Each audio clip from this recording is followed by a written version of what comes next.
What is up, everybody? Welcome back to whatever this is. Technically a podcast, so I'll just call it that. I was driving in the car tonight. Also, wait a second. I listened back to the first episode and I had so much glottal fry. If you don't know what glottal fry is, it's when you're talking and you go like that, like talking like this, talking like that. So if you listen back, you'll realize I'm right. And I'm sorry. I will try not to do that.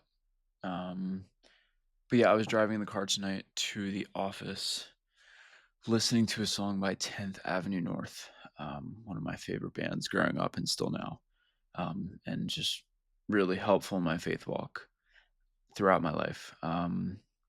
It's called Don't Stop the Madness, released in 2012 from the album The Struggle. And I think I'm just going to I'm going to start with the chorus. I'm going to read through the lyrics and just kind of give my thoughts about it and how just it's a song that can really lift a burden off your shoulders. It talks, obviously the album is called The Struggle. So this is talking about pain in your life, hurt in your life, whatever you're going through, just kind of the heart posture that, is biblical and is helpful and probably isn't the heart posture that maybe you initially think of. So maybe this will challenge you. Maybe this is a reminder you needed. Um, whether you're going through something right now or you're not going through something right now. And if you're not going through something right now, you will be at a certain point. That sounds morbid, but that's the truth. That's the world we live in. Um, so yeah, let's start with the chorus. Don't stop the madness. Don't stop the chaos. Don't stop the pain surrounding me. Don't be afraid, Lord, to break my heart. Just bring me down to my knees. Um, the first two lines, don't stop the madness, don't stop the chaos. So I see this song as a prayer. So when I read these lines, kind of think of it as a prayer, but how different of a prayer is that? Don't stop the madness, don't stop the chaos. I think a lot of the times, even me, well, I'm not going to say that like me. I don't know why I framed it that way. When I pray, I'll say, Lord, help me. Like, help this to end. Help, like, do your will. And I say, do your will in a way that's like, figure it out. Like, bring the solution, bring the closure, whatever it is, fix the problem. Um, and this is challenging that. It's saying, Lord, this is a world full of madness and chaos. And instead of me constantly fighting against that and praying that life would be easier, why don't we surrender to the Lord amidst the madness and chaos of this world? Because whether you like it or not, your life is going to be full of madness and chaos. No matter how comfortable you try to make your life, no matter how many walls you put up around your heart, no matter how carefully you attempt to avoid madness and chaos. Um, and I don't know. I think the main way that people try to avoid madness and chaos is keeping to themselves, is not loving 100%. Because as soon as you start to give your full self to people and love like Christ did us, and do that fully without walls around your heart, without reservations, I think that is so good, but yet it does bring more hurt and pain in our life because that is making you vulnerable to lose friendships, to lose relationships, to be ridiculed, to have your heart be put on the line and thrown away by people sometimes. Um, and I want to encourage you, like, if you are a vulnerable person naturally, don't that's not a bad thing. That is such a good thing and such a refreshing thing in this world of like closed offness and oh, I'm not gonna let anyone know my feelings. I'm not gonna let anyone in my church know who I really am. I'm not gonna let my friends know. I'm not gonna let the person I like know. Like, I don't know. I think vulnerability is such a gift. Where was I gonna go with that? I kind of lost my train of thought. But I think realizing that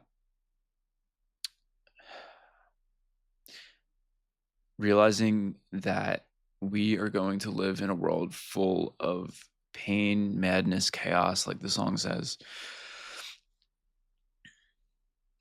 A heart posture of not trying to get rid of that and saying, Lord, amidst this madness and chaos, refine me, bring me closer to you. I think that really allows us to love deeper and love more fully. Wait a second. I recorded it in audio. I forget exactly how I put it. I'm going to see if you guys can hear this. But I recorded this in the car because I was like, that's what I want to say. So let's see. I'm going to put it into the mic. Maybe the fact that pain is not, maybe the fact that a lack of pain isn't the goal means that we can love deeper and love harder. Because when those things may come crumbling down, we know that we have a God we can go to. We don't have to hedge our bets. We don't have to put up walls because we can love so fully and so much like Christ because we know we have the one that is there in our sorrow and in our pain. So don't hedge your bets in love. Don't reserve yourself to try and protect yourself because you're not your own protector. That's God. You don't have to put walls up. Yeah, I guess that's what I was trying to say.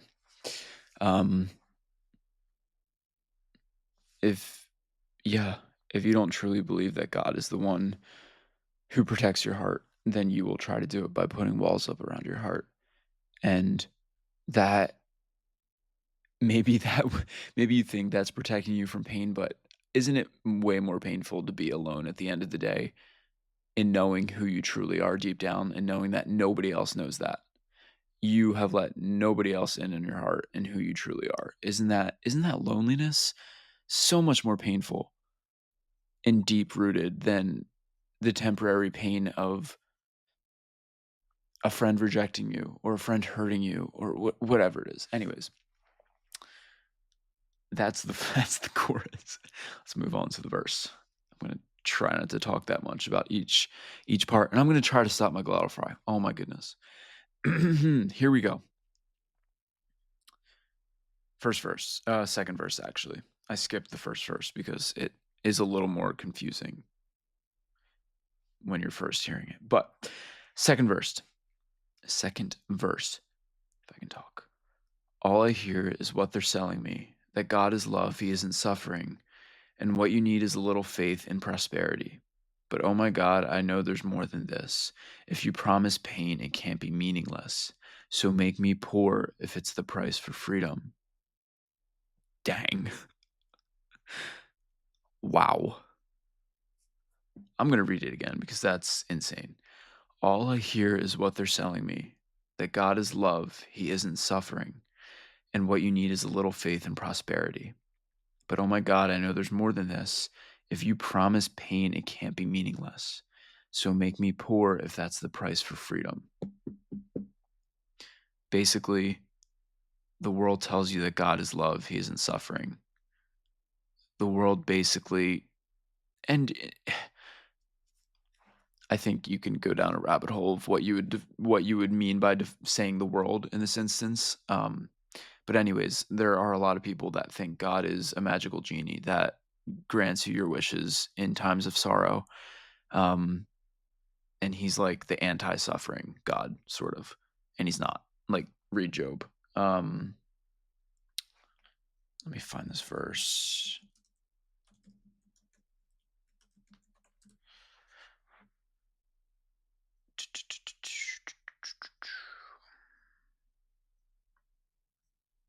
Let me see. Okay.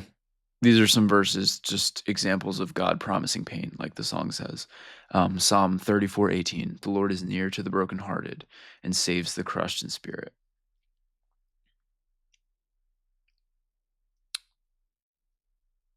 John 14:27. He gives peace beyond understanding in your pain.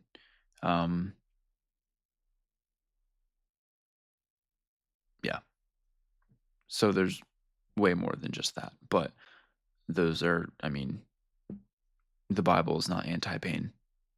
It's it's the whole story of why we need Jesus. Um Yeah, and the verse continues, and what you need is a little faith and prosperity. But oh my God, I know there's more than this. If you promise pain, it can't be meaningless. Like our pain has purpose. That sounded really cliche, but it's true. That sounded like a Hobby Lobby quote. Like I don't know if you have Hobby Lobbies where you live. I don't know if that's just a East Coast thing, but I'm sure it's not. Yeah, pain has a purpose, truly, and if not an external purpose, it is an internal purpose that God is working within you to further make you depend on Him. Because when everything's going well, quote unquote, when everything's going well and everything's fine, you don't need to rely on God. Technically, like it's only when you're truly brought to your knees in suffering, pain, hurt, whatever it is, that you realize you need to depend more of your life than you already have on Jesus. On that solid rock and foundation of Him and not your own control. So make me poor if it's the price for freedom. Basically, literally, Job, take away all of my possessions on earth if that's the price for eternal freedom. The same chorus is again, and then let's go to the third verse, or I think this is the bridge actually. Look at me. Look at me knowing music. Oh my goodness. Okay. In a marriage lost and a cry in the dark, don't stop with your love again. In those times of deep hurt and pain, don't stop with your love, God. In a mother's tear for the child in her arms, don't stop with your love. We're breaking down, we're falling apart, don't stop with your love. And with new life to see, this is your mercy, don't stop with your love. Basically, life is so full of sadness and sorrow. That's the world we live in since Adam and Eve sinned in the garden. But how beautiful is it that amidst that sorrow and pain, we have a God that uses it? Well, first of all, He comforts us in that pain. He's our comforter. I feel like I said that word weird, and our Savior amidst that pain. And yet, He can also take that pain and use it to make us depend more on Him for now or the future, and also help other people by the perspective of what we've already gone through. Think about it. I think I put this on our Instagram story. Let me just read it. It was yesterday, and I'm not. I don't know. I wrote it in my notes and put it to the story, so I'm not sure how much sense it made. But I said, "Your pain now can be used by God one day to help someone else walking through the same thing. Maybe your son or daughter one day won't know how to get through the same thing you're dealing with now. You'll see how God used your pain for a purpose to bring Him glory. But you don't see that now, so don't lose hope. He has a plan." Basically, let's say you're going through a large season of anxiety, depression, all of those hard mental health things, and you're like, "Why am I going through this, God? Why am I going through this?" Maybe for the next 10, 15 years, you will not see a purpose for that pain and for that struggle. Maybe you won't. Maybe you will be confused. And amidst that confusion, I pray that you will still trust that God has a plan. But let's say 10, 15 years from now, you have a child and they grow up to a point where they are experiencing anxiety, depression, whatever it is. Um, like unfortunately so much of this world does. But at that point, you've gone through it. God has put you through that trial so you can bless your child with the perspective that you've been through it and you know the answer is Jesus and not this world and not validation from this world. It's God, putting God first as the priority, basing your worth and value in Him.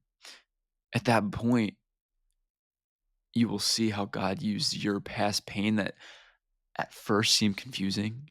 And it was like, why was God doing that in me? And at that point, 10, 15 years from now, theoretically, you'll see why. And it will make sense. And you'll be like, oh, why did I ever doubt that God was doing that in me? Of course, He knew all along what the plan was. And it's not always a perfect loop of a story like that, but that's just an example that maybe it never helps anyone else, but God used it to bring you closer to him. It may not have a rational, tidy little bow on top of a present ending in which you're like, "Wow, that was like a movie. That's crazy how that went." It may not work out how we want it to or how our rational brains expect it to. Um, but no matter what, God is using it for your humbling and just again driving you to your knees so that you depend on him and not yourself. And is there anything more important than that? Is there anything more important than God using the pain for the thing that's most important, us depending fully on God? So whether it's today, tomorrow, a week from now, a month from now, the next trial you go through, have that heart posture, have that perspective, and maybe don't pray that God would take away the pain, but that amidst the pain, that God would use it to drive you to your knees and make you more reliant on him. So that's what I got from that song. Um, yeah, just such good stuff. I hope I phrased it in a way that makes sense. If you do have any questions, we're on TikTok, we're on Instagram at 4610co. Reach out. Happy to respond to messages. And if I don't respond to your message, that's because we get a decent amount. So I try my best. I also have to make sure I don't burn out from communication. So it's always a balance, but I will stop talking about my issues. And yeah, I pray that that heart posture and perspective that God has showed me, um, gosh, I could say in the past week or two or month, whatever, but really just ever since my faith walk started, it's a constant, it's a constant thing. I I think Matt Chandler said this. Your faith walk is not a linear y equals mx plus b for all of my algebra. I think that's not geometry. That might be geometry. Whew. Yeah, it's been a while since high school math. It's not always a linear y equals mx plus b line in terms of your faith journey. It's more of a coil around an axis, meaning your faith journey is going up and down, up and down, up and down. Don't this could be a whole different thing. Maybe I'll make it a whole different talk. But don't expect your faith and assurance in salvation to be always growing all the time, up, up, up, up, up, up, up. It's a constant, it's a constant up and down thing. But amidst our human condition of not being consistent, thank goodness we have a God that is consistent and doesn't waver, doesn't stray. God isn't a coil, he is a solid line straight across, never changing. So I hope that's encouraging. Um, and I pray that God would use that perspective to, yeah, change the next time you were going through something. And I pray that God would use that to make you more dependent on Him, because that is what is, that is what is most important at the end of the day. So, thanks for listening. I will see you next time. God bless.